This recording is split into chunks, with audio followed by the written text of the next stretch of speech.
Happy birthday, Mr. President. Happy birthday to you.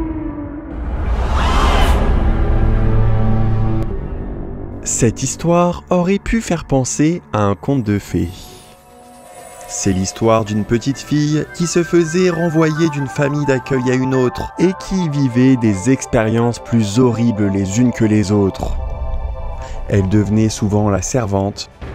Dans une des familles, elle n'avait le droit qu'à un seul bain par semaine dans une eau déjà utilisée par tout son foyer. À l'école, on la surnommait le haricot humain parce qu'elle était toute maigre. Cette histoire dramatique aurait pu s'arrêter là. Mais cette même fille, sans figure paternelle et avec une figure maternelle absente et schizophrène, a finalement conquis les studios d'Hollywood comme personne. Et elle est finalement devenue l'une, si ce n'est la plus grande légende de Los Angeles. Elle qui a tant manqué d'amour dans sa jeunesse, a tout d'un coup reçu l'amour de millions de fans à travers le monde. Cette histoire, encore plus féerique qu'un film Disney, est pourtant une histoire vraie. C'est celle de Marilyn Monroe. However, I'm terribly grateful for everything that's happened because I remember when things weren't like this at all. At the top isn't so important. I would like to be a good actress. Mais Marilyn ne vivait pas dans un Disney. Et cette histoire s'est très mal terminée. Une mort précoce, triste et seule à tout juste 36 ans. Cette mort comprend surtout de nombreuses zones d'ombre et d'incohérence. Le dossier autour de sa mort est tellement flou qu'il y a tout de suite eu des soupçons de meurtre redirigés vers les Kennedy, une très grande famille de politiciens que Marilyn côtoyait de très près. Depuis qu'elle les côtoyait justement, son état mental s'était complètement dégradé. Elle commençait même, selon son psy, à perdre la tête, au point de confondre les deux frères, John Kennedy, qui était le président d'Amérique, et Bobby Kennedy, qui était à cette période le ministre de la Justice. Forcément, en côtoyant cette famille, Marilyn avait aussi accès à certains de leurs secrets. Et les secrets des Kennedy sont très particuliers. À titre d'exemple, il cachait à cette période Rosemary Kennedy, la sœur de John et Bobby. Rosemary avait en fait un trouble du comportement, ainsi qu'une dyslexie, qui lui ont causé pas mal de retard à l'école. En grandissant, elle ne voulait pas suivre la voie de l'excellence que lui avait tracée son père. Son père voulait à tout prix une descendance qui excelle, selon sa propre définition de l'excellence bien sûr. Il a alors tenté de guérir Rosemary via une opération très risquée, une lobotomie. Il espérait pouvoir augmenter son QI par la même occasion. Il n'a pas demandé l'avis aux autres membres de sa famille, il ne l'a même pas demandé à la principale intéressée. Seulement cette opération a très mal tourné. Rosemary est devenue handicapée physique et mentale. Âgée de 23 ans, elle est descendue à un âge mental de 2 ans.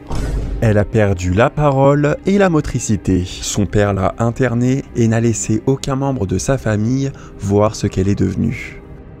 Ce dossier déjà bien tordu n'est qu'un des nombreux dossiers autour des Kennedy qui a fini par être rendu public. L'ensemble de leurs secrets permet de comprendre tout ce que Marilyn Monroe a pu découvrir en les côtoyant et livre certaines raisons qui auraient pu conduire à la réduire au silence.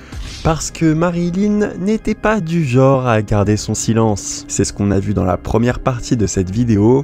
On est revenu sur son parcours, sur son enfance, sur sa relation avec les Kennedy, sur qui elle était vraiment. Et bien sûr, nous sommes revenus sur son étrange décès. Le lien de cette vidéo est en description. Je vous invite vraiment à la regarder avant d'aller plus loin pour avoir toutes les pièces du puzzle qu'on va reconstituer dans cette vidéo. On s'était justement quitté en exposant tout ce qui ramenait à un bon soupçon autour des Kennedy. Seulement, après la mort de Marilyn, il s'est passé beaucoup de choses étranges autour de cette affaire et autour de cette famille. L'actrice n'était que la première d'une très longue liste de disparitions. Aujourd'hui, on va revenir sur ces disparitions étranges. Si certaines d'entre elles ont l'air de n'avoir aucun lien avec Marilyn au premier abord, je vous invite à regarder la vidéo jusqu'à la fin pour comprendre à quel point tout est beaucoup plus lié qu'il n'y paraît. Mais avant d'aller plus loin, bien sûr, je vous souhaite la bienvenue dans les coulisses de la fame. On parle ici de tout ce qui se passe dans les coulisses de l'industrie, et tout particulièrement dans cette vidéo, de ce qui se passe chez les familles de pouvoir. Je vous invite à vous installer bien confortablement et à attacher votre ceinture parce qu'on va clairement accélérer par rapport à la partie 1. Bien sûr, si vous passez un bon moment en cours de route, pensez à vous abonner. On commence tout de suite en survolant les autres morts étranges qui ont suivi celle de Marilyn.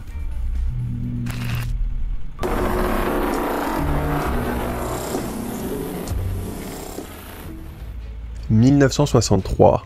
Alors que le mystère quant à ce qui s'est vraiment passé dans la chambre de Monroe intrigue depuis déjà plus d'1 an, le président, l'homme avec qui Marilyn avait une liaison, se fait assassiner alors qu'il est en train de traverser la ville dans son cortège présidentiel. Selon le premier rapport officiel, c'est un tireur solitaire derrière ce crime, un certain Lee Oswald, un homme aux tendances politiques jugées douteuses en cette période de guerre froide, puisqu'il était marié à une Russe, pro-Cuba et communiste. Il travaillait dans un bâtiment proche de la voiture du président, bâtiment dans lequel a été retrouvé un fusil qu'il aurait utilisé pour faire ce coup d'état en solitaire. Puis Lee se serait caché dans un cinéma où il s'est fait arrêter. Le présumé coupable est resté buté sur sa position. Selon lui, il n'a rien fait, ce n'est qu'un pion. On veut faire de lui le coupable parfait. Il n'a pas pu se justifier très longtemps puisque moins de 48 heures après le décès de John, il s'est lui aussi fait assassiner. Alors qu'il était devenu l'homme le plus surveillé des États-Unis, c'est en se faisant transférer dans une cellule plus sécurisée qu'il s'est pris une balle par un certain Jack Ruby. Un gérant de boîte de nuit qui a agi de la sorte pour, selon lui, épargner à Jacqueline Kennedy, la femme du président, d'avoir à subir un jugement auprès du criminel de son époux. On ne va pas tout détailler ici, mais cette histoire est complètement lunaire. On parle de 2 décès en moins de 48 heures, avec un mobile complètement désastreux pour le second. Encore aujourd'hui, les 2 tiers des Américains sont persuadés qu'il y avait une conspiration contre John. Une seconde commission officielle a d'ailleurs confirmé 15 ans après la première que l'enquête qui faisait de Lee le grand coupable était bâclée et incohérente sur beaucoup de points. Une journaliste très cotée de Los Angeles était persuadée qu'il y avait quelque chose qui clochait dans cette affaire dès 1963. Cette journaliste s'appelle Dorothy Kilgallen. Et elle suivait Kennedy de près depuis un long moment. Elle était très professionnelle et surtout très intrusive. Dorothy était réputée dans le milieu pour mettre son nez partout où elle ne devait pas et pour dénicher les dossiers auxquels personne n'est censé avoir accès. C'est justement l'une des premières à avoir révélé la relation entre le président et Marilyn Monroe. Quand Marilyn nous a quittés, Dorothy était l'une des premières journalistes à remettre en doute la version officielle autour de sa mort. Et à la mort de John, Dorothy a décidé de mener sa propre enquête. Une contre-enquête face à la commission officielle. Elle est alors partie interviewer l'auteur des derniers tirs en prison.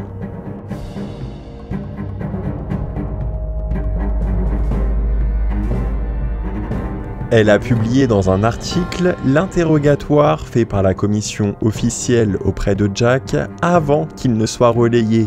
Personne n'a su comment il a atterri entre ses mains.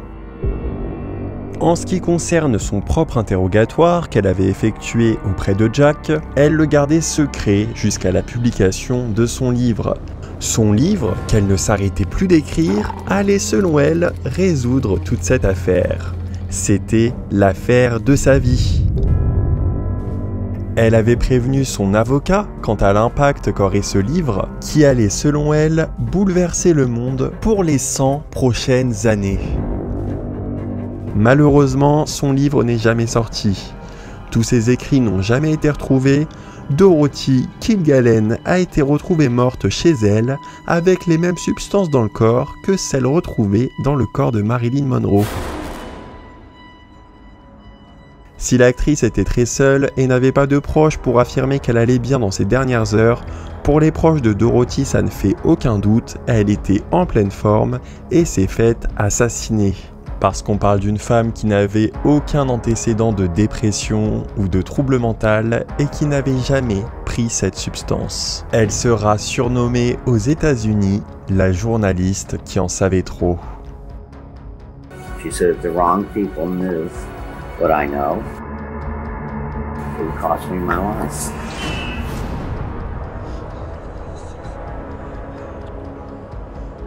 Les personnes présentes sur cette décapotable auprès de John ont elles aussi remis en doute la version officielle. La seule personne à être restée silencieuse est Jacqueline.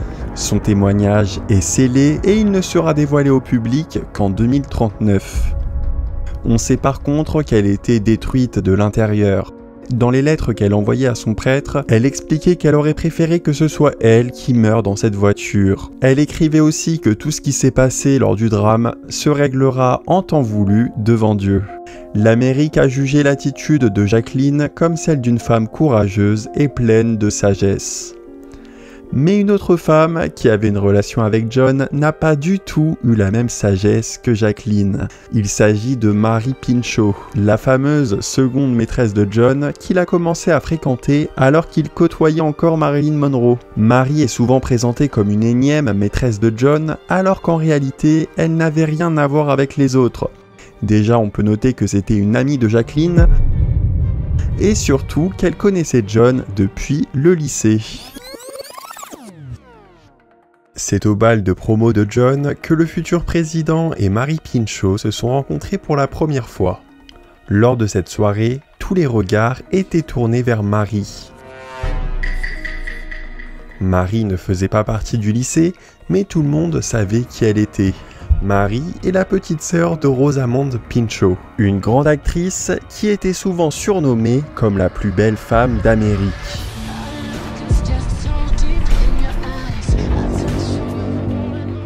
Mary accompagnait William, son petit ami de l'époque, qui était un ami de John.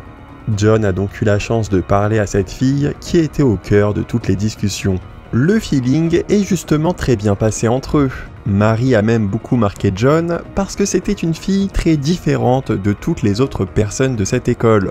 Les proches de Mary confient que dès le lycée, elle avait une maturité que les autres n'avaient pas. Elle avait une philosophie anticonformiste, complètement en décalage de la société et surtout en décalage de l'élite financière à laquelle sa famille appartenait. Mary et William se sont séparés pendant leurs années de fac. John n'a pas eu d'autre occasion de revoir cette jeune femme jusqu'à ce que le destin décide de les réunir à nouveau quelques décennies plus tard, d'une manière complètement inattendue. Pour comprendre comment John et Mary se sont retrouvés, il faut revenir sur le caractère atypique de Mary. Parce que pour être tout à fait exact, c'était toute sa famille qui était un peu à part. Les Pinchot sont une grande famille d'origine française. Ils ont fait fortune dans l'immobilier aux États-Unis. La famille se réunissait souvent dans la grande maison du grand-père, un château un peu enchanté en Pennsylvanie à l'architecture rappelant celle des châteaux français. Ce qu'ils retenaient surtout de leurs origines françaises, au-delà de l'architecture, était la philosophie des Lumières, une philosophie reliée aux droits de l'homme qu'ils ont transmis à toute leur descendance. Le père de Mary était un grand avocat progressiste qui finançait des médias socialistes, tels que De Masse. Ce journal s'est fait suspendre par le gouvernement en 1917 pour s'être prononcé contre une entrée en guerre et pour avoir appelé au réveil des 4 millions de soldats qui s'apprêtaient selon eux à mourir pour des intérêts qui ne concernent qu'une élite industrielle et des avantages mondains. La mère de Mary était une journaliste de ce fameux journal. Chez les Pinchot, la politique est une grande affaire de famille. Tout le monde est très engagé dans des domaines variés, la lutte contre les inégalités et la lutte pour la préservation de l'environnement sont leurs deux domaines de prédilection. Les Pinchot ont 3 filles, Rosamund, Mary et Antoinette. L'aînée s'est dirigée vers une carrière dans le cinéma pendant l'âge d'or d'Hollywood. Après un grand rôle dans Les 3 Mousquetaires, elle a été retrouvée morte à 33 ans dans son garage, empoisonnée alors qu'elle était installée dans sa voiture. Cet épisode a traumatisé toute la famille. Marie et Antoinette ont toutes les deux suivi la vocation de leur mère dans le journalisme. Puis un beau jour, la plus petite des sœurs est tombée sur les travaux de Georges Gurdjieff, un philosophe et enseignant spirituel basé en Arménie qui enseigne ce qu'il nomme du christianisme ésotérique. En lisant ces textes, Antoinette a eu une révélation. Elle a quitté ses fonctions de journaliste pour se consacrer à 100% dans ce cheminement spirituel. L'idée principale que son maître spirituel défendait est que les êtres humains sont par défaut dans un état hypnotique de sommeil éveillé. Il faut qu'ils reprennent le pouvoir de leur conscience pour sortir de ce sommeil, pour arrêter d'être en mode automatique et pouvoir passer à un état supérieur de conscience. Après des années à la découverte d'elle-même, Antoinette a compris qu'elle n'était pas passionnée par le journalisme politique comme l'était sa mère. Elle a alors brièvement travaillé chez Vogue, où elle a fait la rencontre d'une certaine Jacqueline Bouvier, une autre femme d'origine française. Non, je suis d'origine française. Ma famille est venue ici au XVIIIe siècle. Qui est devenue avec le temps sa meilleure amie. En quittant Vogue, Antoinette s'est dirigée vers ce qui l'animait vraiment, la sculpture, et elle s'y est consacrée pour le restant de ses jours. Son cheminement spirituel a inspiré toute sa famille, son oncle tout particulièrement, qui était le gouverneur de Pennsylvanie et qui a été démis de certaines de ses fonctions quand il a commencé à avoir ce mode de pensée un peu trop en marge de la société capitaliste. Antoinette a emménagé dans une grande maison, dans un beau quartier de Washington. Elle était la voisine de la fameuse Jacqueline Bouvier, qui est devenue avec le temps Jacqueline Kennedy, puis la première dame d'Amérique. Antoinette se faisait inviter à la Maison Blanche et elle était une très grande source d'inspiration pour Jacqueline, puis pour le président qui voyait en elle un peu cette femme qui l'a tant intrigué lors de son bal de fin d'année, il y a plus de 2 décennies. Et justement, au même moment, Marie, donc la sœur d'Antoinette, a vécu le pire drame qu'une mère puisse vivre. Son fils de 8 ans s'est fait renverser par une voiture. Suite à ce drame, elle a été hébergée par sa petite sœur. Elle a suivi le même chemin qu'elle, en quittant son mari et ses fonctions de journaliste, pour se consacrer cette fois à une carrière d'artiste peintre. Marie a eu l'occasion de rencontrer la meilleure amie de sa sœur, avec qui le feeling est très bien passé. Jacqueline était d'ailleurs un grand soutien face à la période si difficile que vivait Marie. John a pu retrouver la fille du bal qui l'avait beaucoup intriguée. Et elle avait bien changé. Elle avait cette fois la quarantaine et était célibataire. Pour ce qui est du reste, il n'y avait pas beaucoup de changements. Elle restait toujours en marge de la société, elle avait un mode de vie qualifié de bohémien. Elle vivait sans règles ni soucis du lendemain et se consacrait à l'art depuis le garage de sa sœur. C'était une femme qui appréciait les choses les plus simples de la vie. Mais malgré ça, elle gardait, à la différence d'Antoinette, une grande dévotion pour la politique. Elle gardait en tête les combats historiques de sa famille, avec une direction beaucoup plus extrême. Si ses parents voulaient combattre les injustices, Marie, quant à elle, voulait les détruire, en mettant fin à toutes les classes sociales. Elle était depuis la fac, membre du Parti communiste des États-Unis. Elle était aussi engagée dans des comités de pacifistes et de lutte contre le nucléaire. Elle était ouvertement pro-Cuba et pro-Fidel Castro, l'homme d'État cubain très controversé qui s'opposait à l'impérialisme américain dans son île, mais aussi à toutes les colonisations en Afrique. Pour résumer un peu grossièrement, Marie avait toutes les positions qu'il ne fallait pas trop avoir à cette période aux États-Unis. Et paradoxalement, elle devenait une grande amie du couple au pouvoir des États-Unis. Le feeling que Marie et John ont eu lors du bal s'est accentué. On parle d'un si bon feeling que John finissait une nouvelle fois par tromper Jacqueline. Elle, qui priait pour que son mari arrête d'enchaîner les infidélités, avait ramené sous leur toit une énième maîtresse pour son mari. Mais Mary était différente et allait mettre un terme à ce grand défilé de femmes d'une nuit qu'il y avait dans la chambre de John.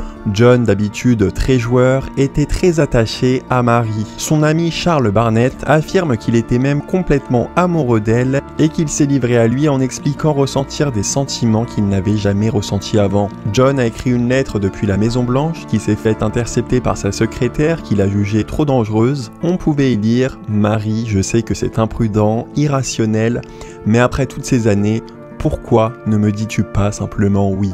Cette lettre a été revendue aux enchères pour presque 90 000 $.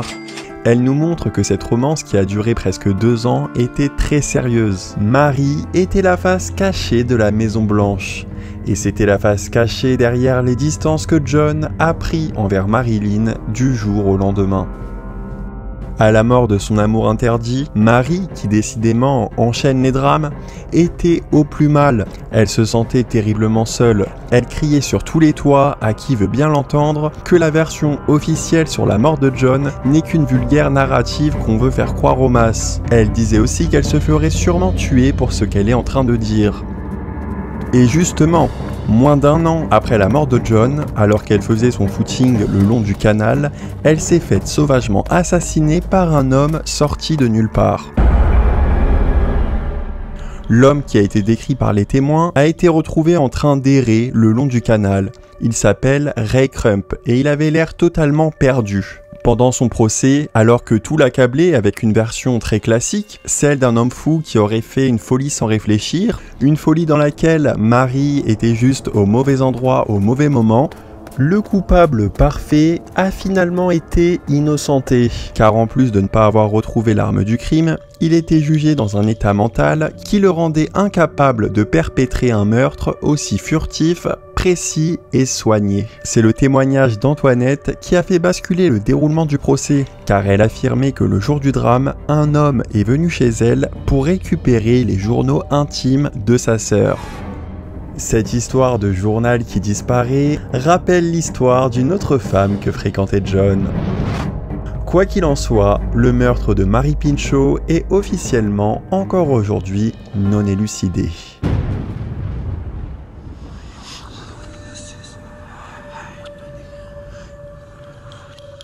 Un autre crime étrange a eu lieu 4 ans après celui de Mary, celui de Bobby Kennedy. Ça fait beaucoup là, non ? Le second amant présumé de Marilyn Monroe ne croyait pas lui non plus au verdict officiel sur le décès de John. Bobby demandait à avoir toujours plus de preuves, il relançait les enquêtes. Au moment de son décès, il était surtout en train de se présenter pour les prochaines élections présidentielles, et il était très bien parti dans les sondages. Mais celui qui avait de très grandes chances de devenir le nouveau président, s'est lui aussi fait tuer par un fou sorti de nulle part. Ce fou s'appelle Sirhan Sirhan, c'est un Palestinien chrétien. Contrairement à Ray Crump, il n'a pas été innocenté, il est actuellement en prison depuis plus de 50 ans. Et pourtant son enquête présente beaucoup d'incohérences. Tout d'abord, l'autopsie de Bobby démontre qu'il a été frappé par des tirs à moins de 10 cm derrière lui, alors que le présumé coupable était à plus de 50 cm et était devant lui. Un document audio a démontré qu'il y a eu 13 coups de feu, là où l'arme de Sirhan ne pouvait en contenir que 8. Ça montre sans l'ombre d'un doute que Sirhan n'était pas seul dans cette affaire, même si c'est le seul coupable aux yeux de la justice. Mais il y a quelque chose d'encore plus étrange, l'attitude de Sirhan. Le policier qui l'a arrêté témoigne qu'il avait un air vide et vitreux sur le visage, comme s'il n'avait pas le contrôle total de son esprit. Les analyses de sang et d'urine réalisées juste après son arrestation ont pourtant démontré qu'il n'avait aucune substance spéciale dans le corps. Sirhan affirmait qu'il n'avait aucun souvenir de ce qui s'est passé, comme si sa mémoire avait été effacée. Sous les conseils de ses premiers avocats, il se déclarait quand même coupable, en affirmant avoir voulu venger son père. Son père qui avait perdu la vie à cause des nouveaux arrivants dans son pays. Et Bobby Kennedy venait de témoigner son soutien à Israël dans le cadre de sa campagne. Les avocats de Sirhan ont plus tard dénoncé qu'il était au moment du drame sous l'emprise d'une hypnoprogrammation. Donc que son cerveau aurait été manipulé, programmé pour qu'il fasse l'impensable. Un expert sur ce sujet, Daniel Brown, prof en psychologie à Harvard et spécialisé dans l'hypnose, a interviewé Ciarán pendant 60 heures en l'espace de 3 ans. L'assassin a selon lui de très fortes chances d'avoir été manipulé au moment des faits. Le professeur affirme que le profil psychologique de Ciarán est très vulnérable et qu'il est très réceptif aux hypnoses. Ça s'explique notamment par la perte de son père qui l'a traumatisé et qui a laissé des brèches dans son esprit, qui est donc plus facilement contrôlable pour des personnes malveillantes qui maîtriseraient l'hypnose. Cette version, qui peut avoir l'air d'être sortie d'un film de science-fiction, n'a pas convaincu les juges qui manquaient selon eux de preuves.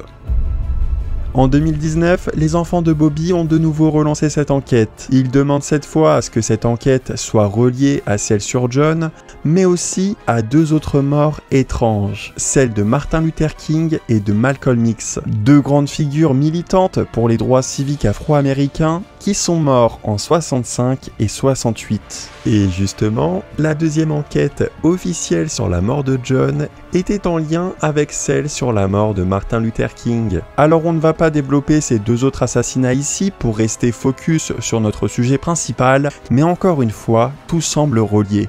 Ce qui fait beaucoup de morts connectées entre elles et beaucoup d'éléments qui peu à peu éloignent l'idée selon laquelle Marilyn ne serait qu'un drame isolé. La descendance des Kennedy, alliée à celle de Malcolm X, se battent pour faire éclater la vérité. Et ils pointent du doigt la même organisation, la CIA. Et là, croyez-moi, ça devient très intéressant.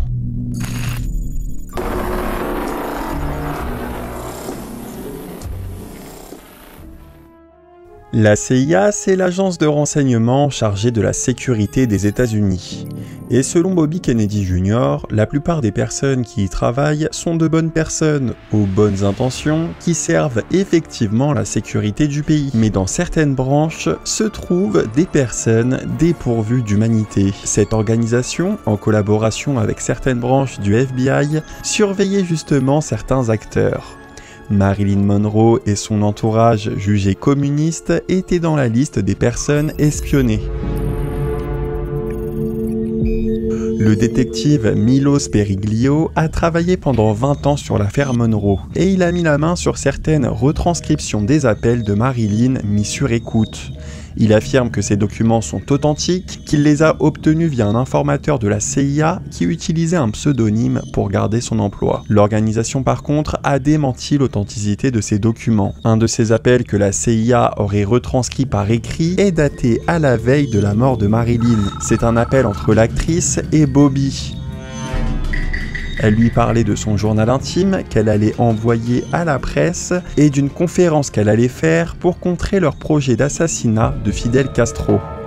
Alors Fidel Castro, l'homme d'État cubain, n'a pas été assassiné, mais ce document démontre qu'il y aurait eu un réel projet pour se débarrasser de lui, un projet que Marilyn allait dénoncer, qui aurait pu pousser la CIA à se débarrasser non plus de Monsieur Castro en premier, mais de Madame Monroe, qui était en plus de ça beaucoup plus facilement atteignable. Un autre appel qui a atterri entre les mains du détective date cette fois de quelques jours avant la disparition de Marilyn. Cette fois, ce n'est pas Marilyn sur la ligne, mais Dorothy Kilgallen, qui était elle aussi espionnée par la CIA. La journaliste appelait un de ses amis de la Jet Set. Elle était toute excitée car elle allait retrouver Marilyn Monroe qui allait lui rapporter des dossiers secrets autour de l'État américain et de l'État anglais. Dorothy savait qu'elle allait tenir quelque chose d'énorme, son intuition et ses anciennes enquêtes l'amenaient à penser que ça allait avoir un lien avec la zone 51.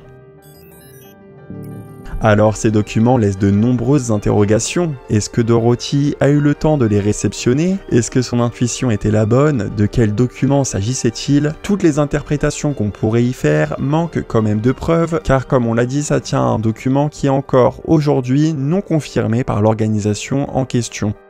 Il y a une autre personne qui affirme avoir reçu un appel alarmant de Marilyn.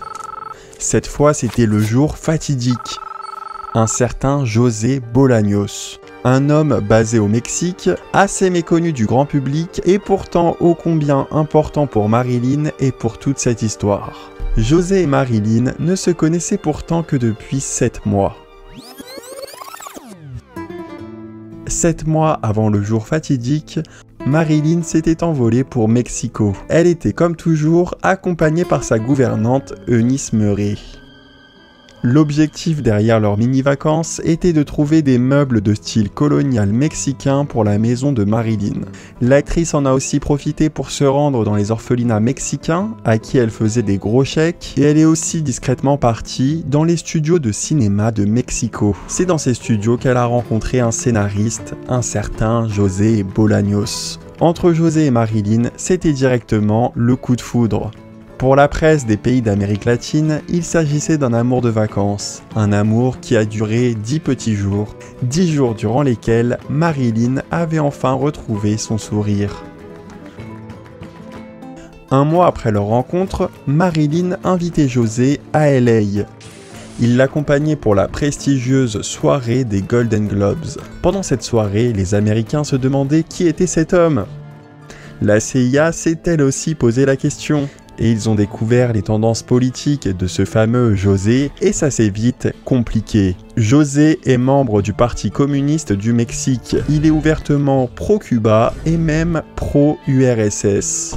Marilyn, qui était déjà surveillée depuis un long moment pour ses idées politiques jugées douteuses, passait clairement à l'étape supérieure en s'affichant main dans la main avec un communiste. Un communiste d'un autre pays, à qui en plus elle risquait de dévoiler des plans secrets. L'actrice était alors officiellement étiquetée dans les dossiers secrets comme une personne dangereuse et communiste. Selon José, lorsque Marilyn l'a invitée à LA, leur relation est devenue très sérieuse. Marilyn s'apprêtait même, selon lui, à tout quitter parce qu'ils avaient un très grand projet ensemble, celui d'adopter un enfant. Plusieurs biographes affirment aussi que pendant son voyage au Mexique, Marilyn avait retrouvé Luis Buñuel, un grand réalisateur mexicain avec qui elle peaufinait son grand projet secret qui était d'ouvrir sa propre boîte de production au Mexique. Elle était donc sur le point de quitter les États-Unis, de quitter cette vie qui la rendait si malheureuse pour s'installer et travailler au Mexique. Ça serait donc les vraies raisons derrière ces vacances.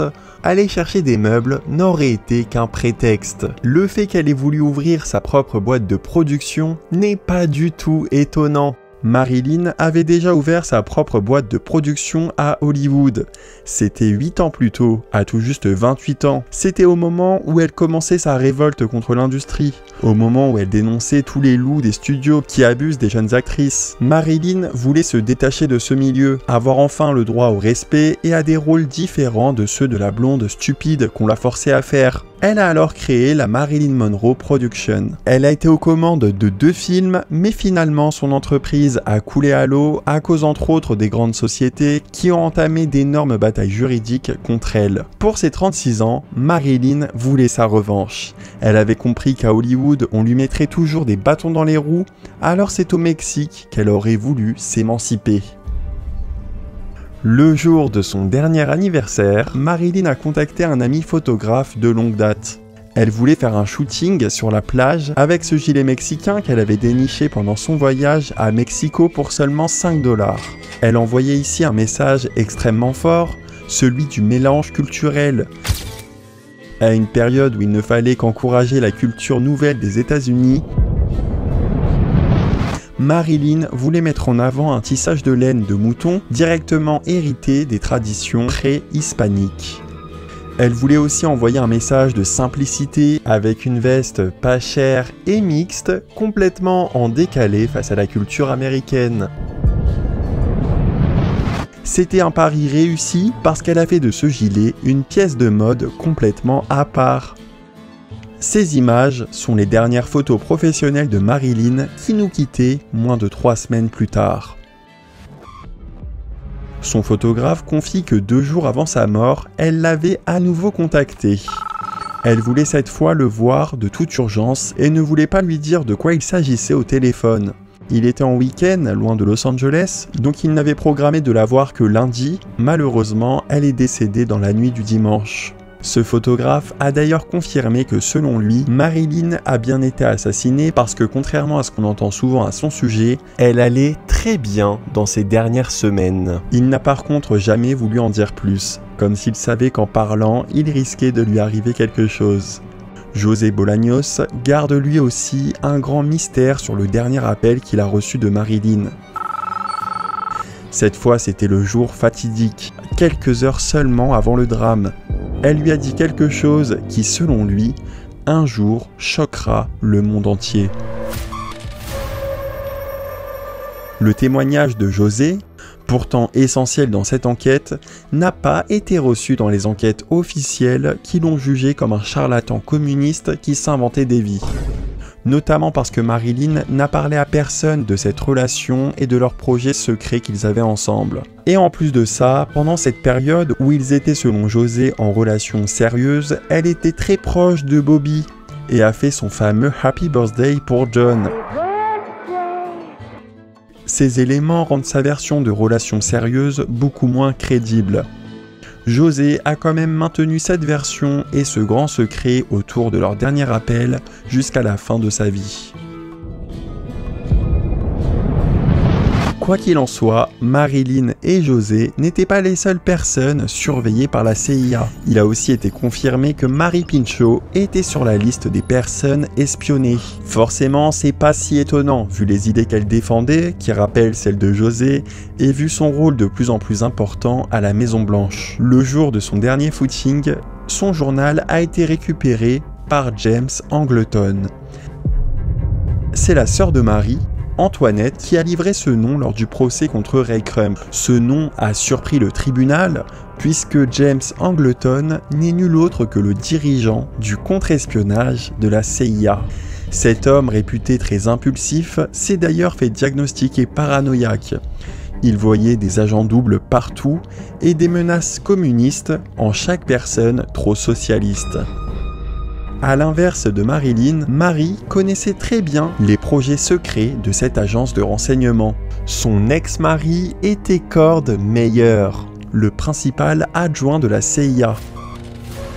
Après la mort de John, l'entourage de Marie pensait qu'elle devenait parano. Elle parlait tout le temps de la CIA. Elle disait que ces personnes sont complètement dégénérées, qu'ils avaient les pires projets imaginables, qu'ils l'espionnaient, qu'ils la suivaient et qu'ils allaient finir par la tuer.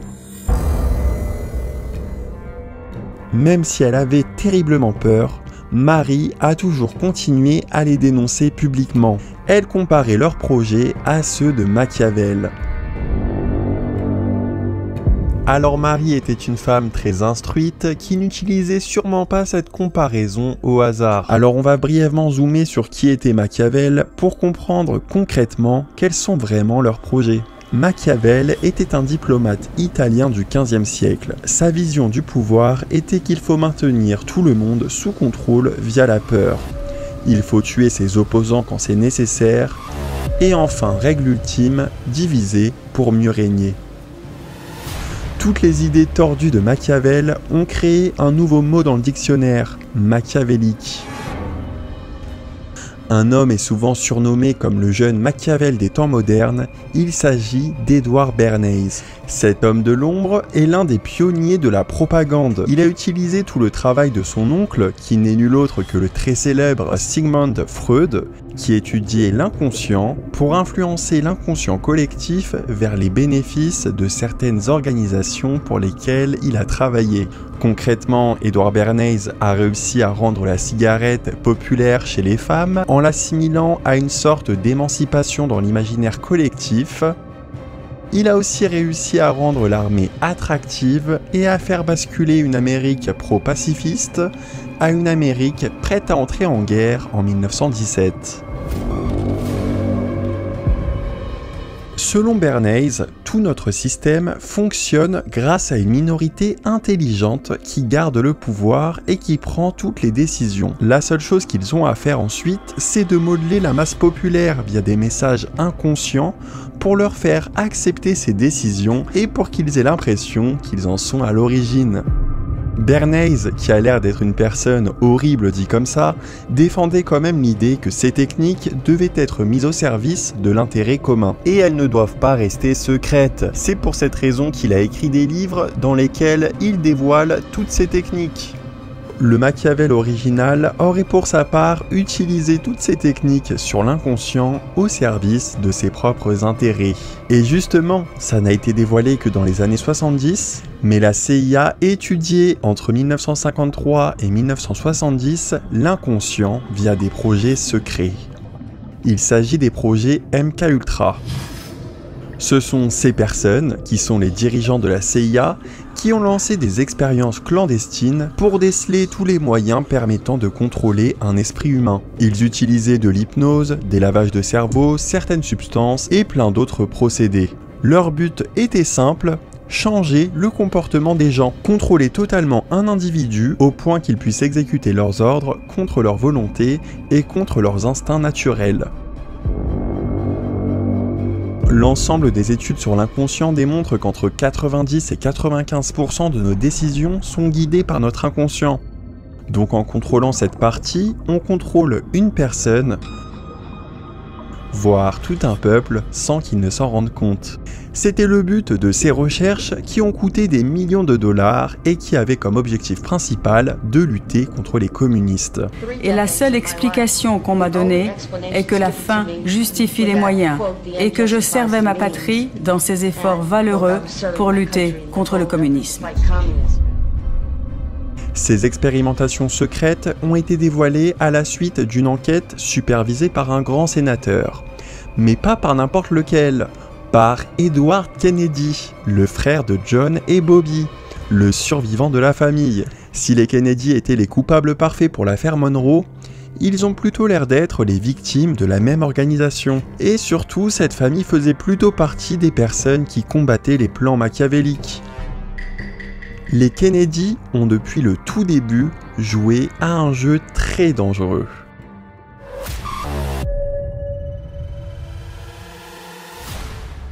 On l'a vu en intro, le père des Kennedy était impitoyable. Il était prêt à tout pour hisser ses enfants dans les plus hauts postes et en faire des personnes de pouvoir. Il a offert une éducation très stricte et catholique à ses enfants. L'une de ses plus grandes fiertés était de faire de son fils le premier président catholique des États-Unis. Grand homme de foi, le père des Kennedy s'est pourtant associé avec le diable pour accomplir ses objectifs. Il s'est associé avec Sam Giancana, le parrain de la mafia de Chicago.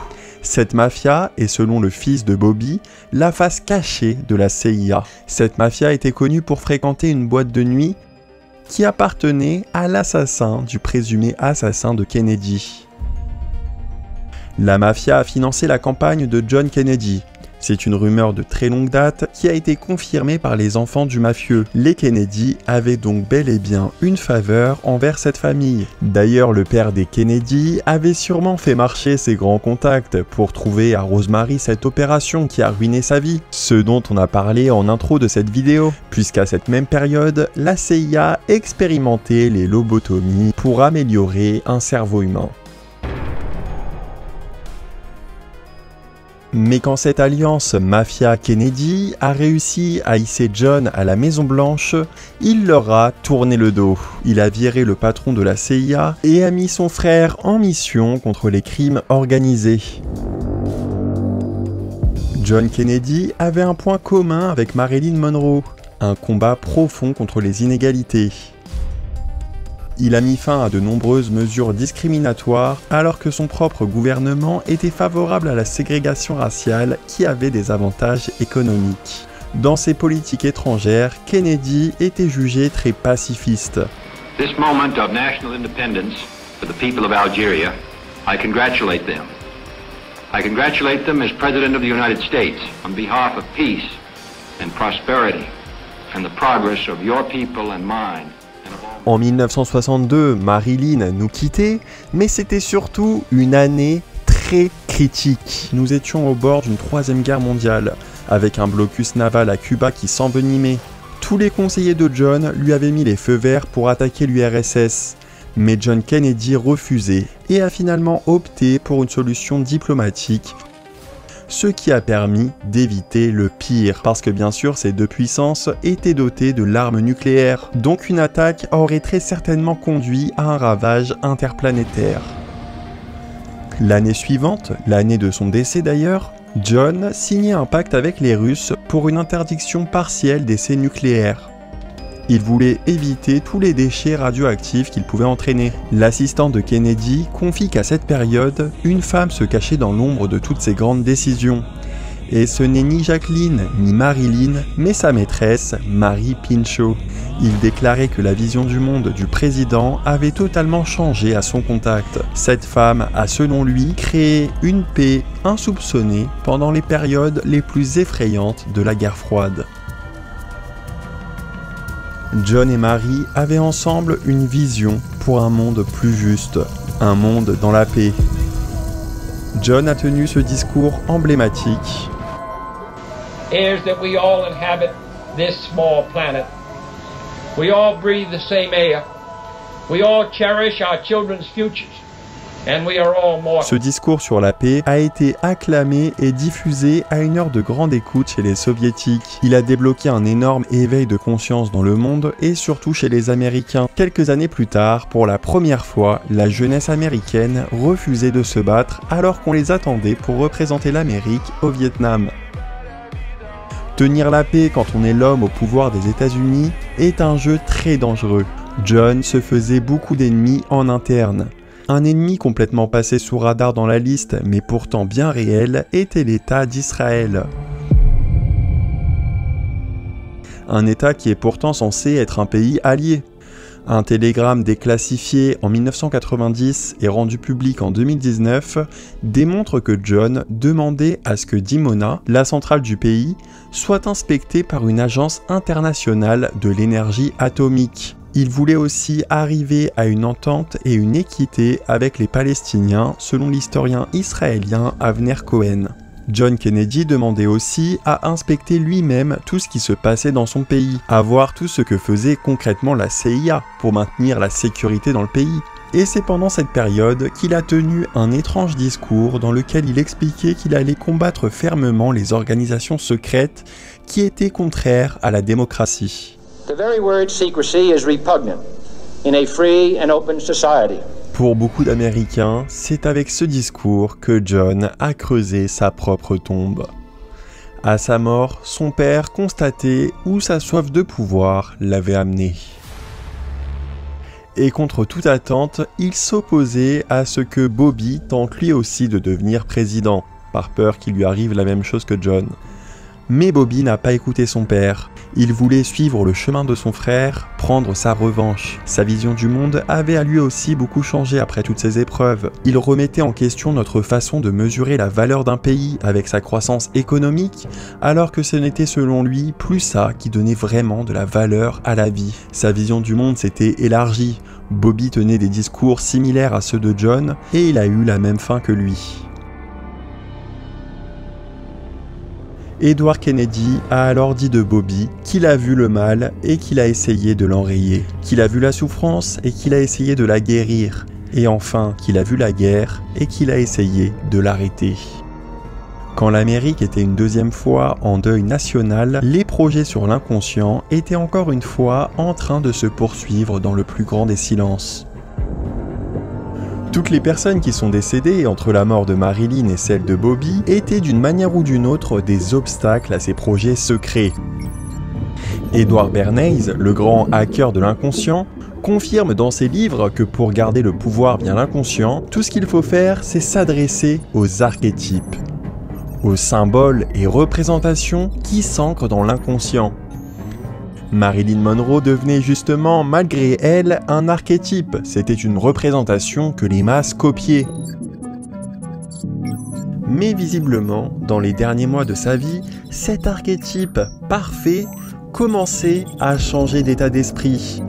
Elle devenait dangereuse parce qu'elle avait de moins en moins la même vision du monde que celle prônée par les patrons de la CIA. La peur qu'il y avait derrière était qu'elle influence une partie de son public dans la même sphère politique qu'elle. Jusqu'où ce patron impulsif et paranoïaque a bien pu aller pour contrer celle qu'il jugeait être une communiste? Est-ce qu'ils auraient pu éliminer cet élément nuisible pour leur plan? Face à une Marilyn qu'ils voyaient comme une menace, ils avaient une bien meilleure option que celle de l'éliminer. Ils avaient, via les projets MK, à leur disposition des années de recherche pour reformater un être humain à leur guise. Leurs études ont en plus démontré qu'une personne ayant vécu une enfance traumatisante est beaucoup plus facilement contrôlable. I had no family, and I had no place to go just to have a roof over my head. Alors personne ne peut nier que le timing et les circonstances font de Marilyn un choix privilégié pour les projets MK. Et ces projets ont justement une connexion étrange et effrayante avec Marilyn.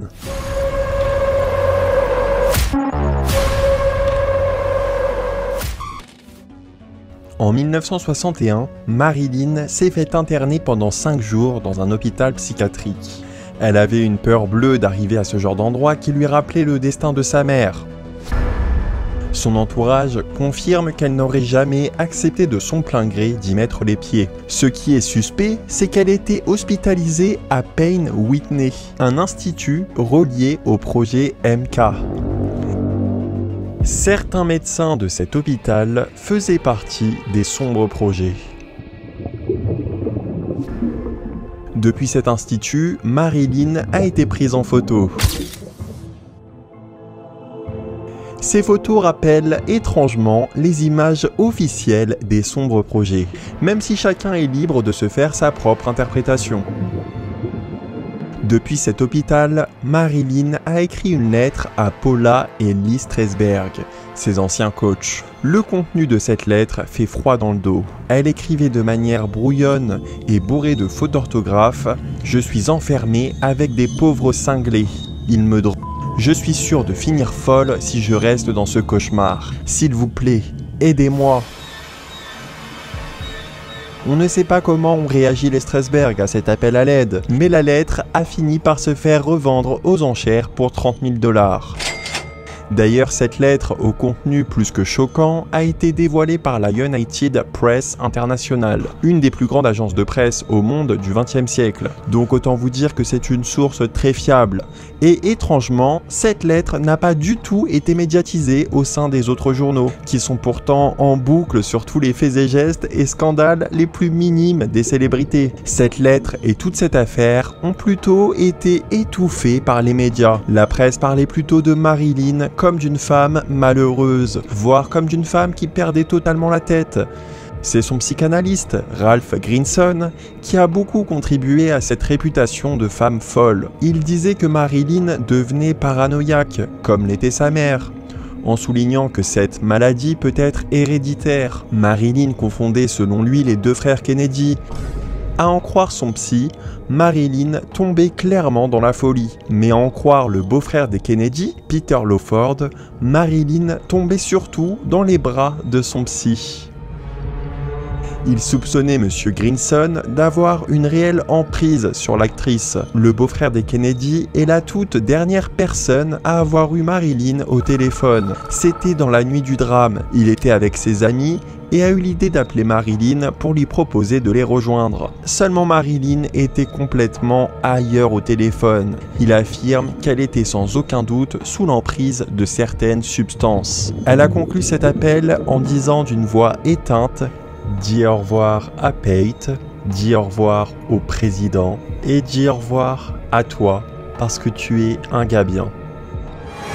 Peter a compris qu'il se passait quelque chose de louche. Mais il a aussi compris qu'il valait mieux ne pas être associé à tout ça. Donc il a demandé à l'avocat de Marilyn, Milton Rudin, d'aller prendre des nouvelles de l'actrice de toute urgence. L'avocat a donc dans la foulée appelé Marilyn, mais c'est sa gouvernante, Eunice Murray, qui a répondu au téléphone. Elle lui a dit qu'il n'y avait aucune raison de s'inquiéter, que Marilyn se portait bien, qu'elle était juste fatiguée et un peu déprimée, mais que tout irait mieux demain.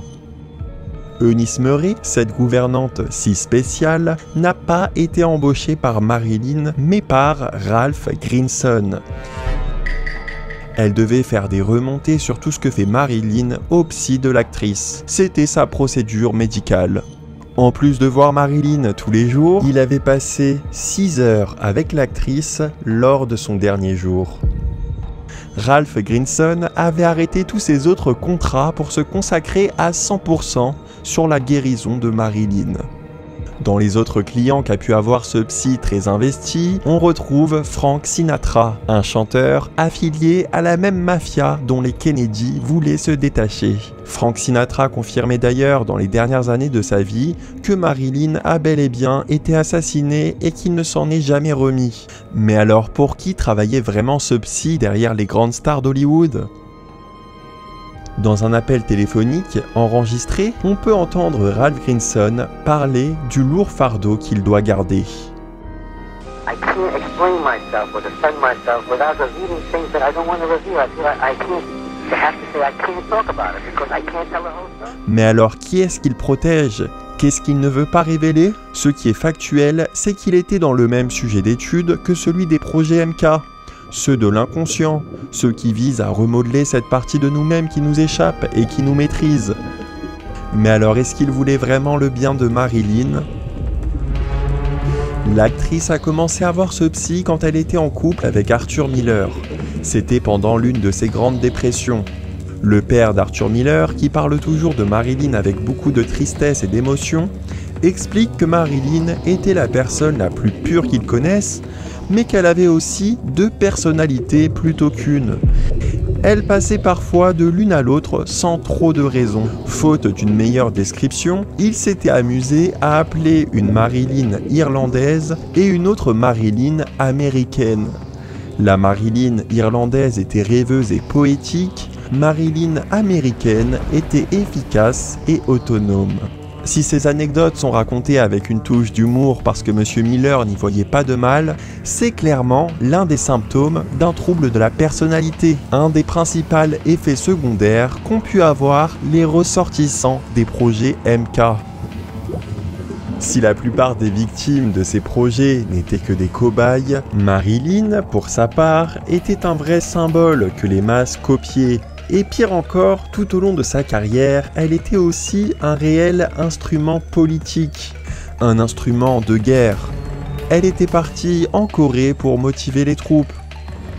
C'est ce shooting qui, rappelez-vous de la partie 1, l'a hissé dans cette industrie. Et son cultissime Happy Birthday avait lui aussi une dimension politique.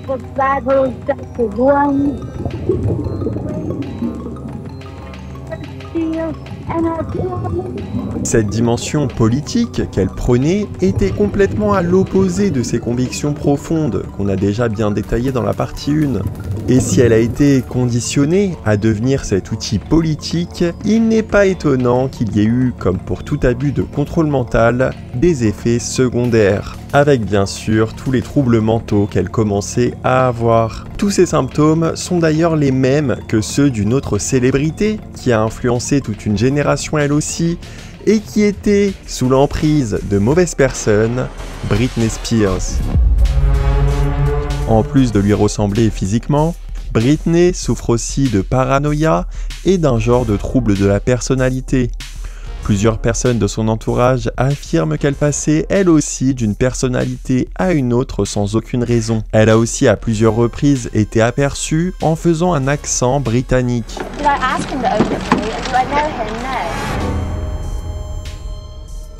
On va pas retracer toute l'histoire autour de sa tutelle, mais elle disait clairement qu'on l'a conditionnée à devenir un robot. Un robot au service de son père, mais aussi de toute une industrie derrière. Because they put me in an ignorant, scared state of mind to make me feel like I needed them to some sort of existence because they had made me feel like nothing for so long. I got on my knees every day and I prayed. I wanted to use my feet and leave and run or go somewhere. Tous ces éléments peuvent amener à penser, même si aucun dossier explicite mentionne son nom, que Marilyn était victime de sombres expérimentations et qu'elle n'aurait pas été la seule. Pour vous faire un avis en toute connaissance de cause, je vous renvoie aussi sur les vidéos concernant Kanye West qui lui aussi serait paranoïaque, et qui dénonce aussi qu'il se faisait attaquer son inconscient, et que l'inconscient de l'ensemble de la population était également attaqué. The thousands and thousands of images. There are images mixed in that we don't know about. Marilyn, la toute première d'une très longue liste, semblait sortir de ses états hypnotiques. Son esprit se révoltait.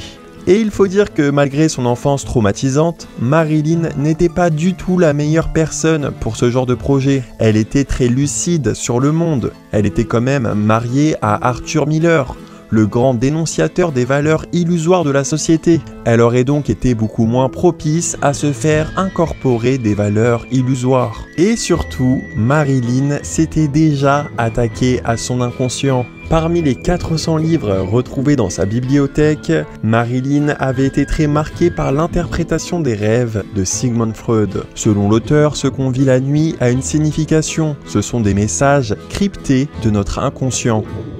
Marilyn analysait ses rêves, elle analysait son inconscient pour se comprendre elle-même, mais aussi pour comprendre le monde. Quand elle se rendait à Londres, Marilyn allait voir Anna Freud, la fille de Sigmund Freud. Anna l'avait aidée à reprendre le contrôle de son inconscient bien avant qu'elle ne rencontre son psychanalyste, M. Grinson.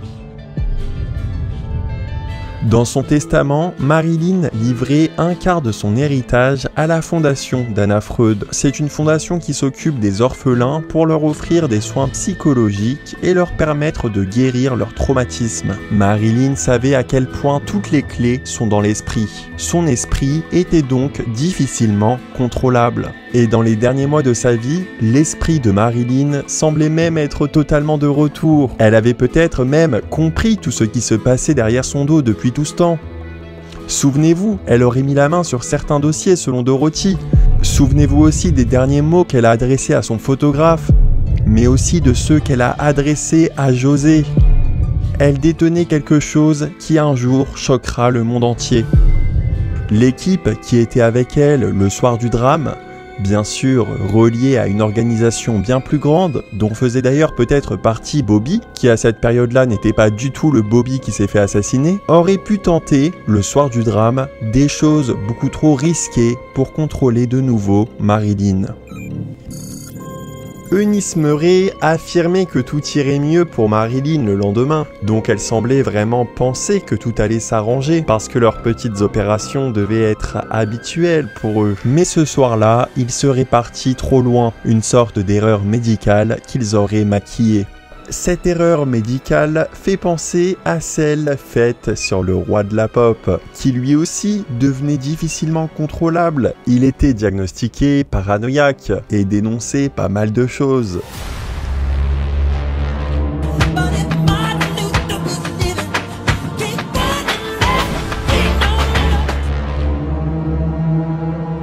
Pour Marilyn, comme pour Michael, il serait aussi possible qu'en voyant à quel point il n'était plus contrôlable depuis un certain temps, leur médecin et psy aient eu la mission de se débarrasser définitivement de ces éléments incontrôlables et nuisibles pour les plans. Cette version peut avoir l'air d'un scénario de science-fiction, voire d'un délire paranoïaque, mais avec tous les éléments qu'on a à disposition, ça semble vraiment pas si improbable que ça. On aura sûrement d'autres éléments très intéressants en 2039, puisqu'une boîte noire détenue par Ralph Grinson, intitulée « À propos de la mort de Marilyn Monroe », sera déclassifiée et rendue publique. On aura en plus la même année le témoignage gardé secret de Jacqueline Kennedy à propos de la mort de son mari. On aura donc peut-être enfin la confirmation que tout est lié, voire que tout est lié à un très sombre dossier, comme tout semble nous le faire penser. On parle d'un dossier qui visait à contrôler les gens. Et si vous avez vu la vidéo sur l'âge d'or d'Hollywood, vous voyez sûrement le lien évident qu'il y a avec l'industrie du cinéma, qui voulait contrôler les acteurs, en faire des machines. Ces personnes avec qui Marilyn était en guerre ouverte refusaient toutes les formes d'égalité entre les êtres humains, et voyaient les femmes comme des objets. Et c'est dans ce monde que Rosamund Pinchot, une femme qui, comme Marilyn, marquait l'écran, qui devenait un archétype, mais qui était politiquement non alignée avec leurs valeurs, est décédée. Ce serait finalement elle, la toute première mort étrange reliée à cette affaire. Le but machiavélique derrière étant d'endormir les masses, de les déconnecter de leur humanité, afin de garder leur pouvoir pour accomplir leurs actions immorales. C'est ce que dénonçait Arthur Miller. Ou selon la philosophie des Pinchot, ce serait plutôt de replonger les masses dans leur état hypnotique. Empêcher au maximum les éveils de conscience. Mais les consciences finissent toujours par revenir. Le mouvement de boycott qui a commencé en mai 2024, qui consiste à bloquer les célébrités silencieuses sur les enjeux de société, en est un bon exemple, et c'est même beaucoup plus puissant qu'il n'y paraît parce que les internautes sont en train de se déconnecter virtuellement de tous les archétypes. Les internautes brisent les chaînes. Pour retrouver la vraie liberté, le chemin est encore long parce qu'il faut aussi que chacun se plonge dans son inconscient. Parce que cet espace qui nous contrôle peut vite se faire emmener dans une direction choisie par les personnes au pouvoir. Il faut donc être très vigilant avec les célébrités, même si elles ne sont qu'un petit élément d'un très grand système. Un système dans lequel les médias jouent également un très grand rôle. Les médias oublient de parler de certaines choses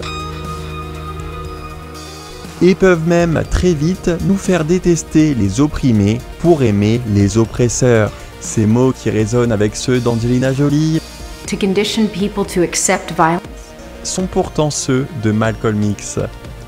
On se quitte donc sur ces sages conseils qui ont très certainement coûté la vie à ce grand homme. La grande question est combien de personnes sont finalement mortes pour retarder cet éveil de conscience collectif ? Combien de personnes étaient des menaces injustifiées d'un système qui, lui, était injuste? J'espère en tout cas que vous avez passé un bon moment. J'ai comme toujours hâte d'avoir votre avis sur toute cette histoire en commentaire. Et pour ne pas manquer les prochaines histoires, pensez bien sûr à vous abonner. D'ici là, portez-vous bien, soyez conscients et à très vite dans les coulisses de la fame.